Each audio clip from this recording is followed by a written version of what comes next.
Alright, Nerd Army, get ready. It's going to be a bumpy one today. As always, I'm Nerdy number 3, and I'm going to do a theory today on the movie Finding Nemo. Boy, this is going to be good, I can tell. I know this movie is a pretty old one, but there's something in my mind that keeps popping in my head about one of these lovable fish characters. Do you know who it is? Dory.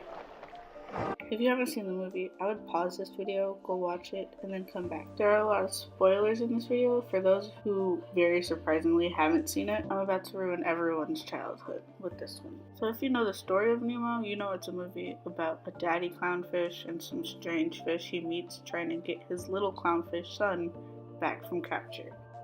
However, there's something wrong with the stranger that he meets. She has short-term memory loss. But my question is, does she really? She claims to have it, but let's see. So the definition of short-term memory loss is when a person can remember something from like 20 years ago, but is fuzzy on something like 20 minutes ago. So basically, you don't remember anything short-term. So what does this have to do with Dory? Well, what if Dory didn't actually have short-term memory loss, but instead long-term memory loss? Let's take a look at the facts here. How do we meet Dory? Marlin is looking for Nemo right after he's captured by some divers, and he literally bumps into Dory. He tells her he's looking for the boat that Nemo was taken in, and what does Dory respond? Play the clip. Wait, I have to find the boat! A boat? Hey, I've seen a boat. You have? Uh-huh, and it passed by not too long ago. A white one?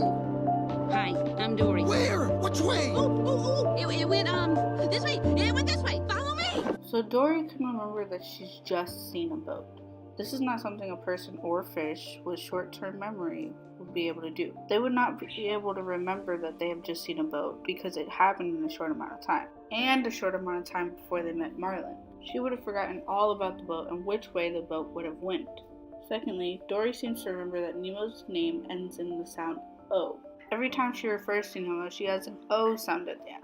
A person with short-term memory loss would have had less amount of luck trying to remember Nemo's name. They would have called him Mark or Alexander, not realizing the mistake that they made. Dory, however, comes up with names that seem similar to Nemo, as if she remembers his name but wants to make herself seem more vulnerable. His son Bingo, Nemo was taken to, Sydney. Yes.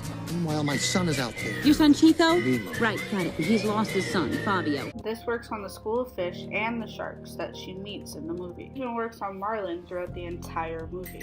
If you're not understanding this point, it is just like putting a person who suffers from short-term memory loss into a room and showing them that a coin is in the right hand of a person. The person that suffers from short-term memory loss will have the same amount of chance to pick the left hand than they do the right. However, a person that is lying about it will over-exaggerate their chances. They would realize it's in the right hand and most likely pick the left to make it seem like they don't remember. This is called the placebo effect. It's when you believe that you have something and you may act or exaggerate the symptoms of that thing. It is what Dory does because she realizes Nemo's name ends in an O and uses it to come up with other similar names. I rest my case on Dory's lack of short-term memory loss. Now to add why I believe she has long-term. Dory seems to have a lack of memory from her past in the first place. I feel like Dory doesn't remember anything that happened to her when she was younger, nor how she was separated from her family. She only remembers the slogan they taught her. Just keep swimming, just keep swimming. She doesn't remember if her short-term memory loss runs in her family, or where she came from, or where her family is. It runs in my family. Well, I mean, at least I think it does. Where are they? This shows that she is more likely to have long-term memory loss rather than short-term memory loss. Long-term memory loss is when a person has a hard time recalling events or information that happened a long time ago. Some people will start to realize that Dory seems to not remember long ago events, but remembers some of the short-term events.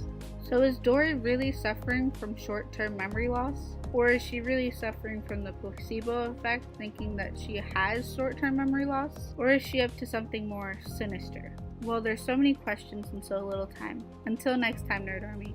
And if you enjoyed this video and want a sequel, make sure to give it a like. Remember, my theories are just that, theories. See you later, and remember to subscribe.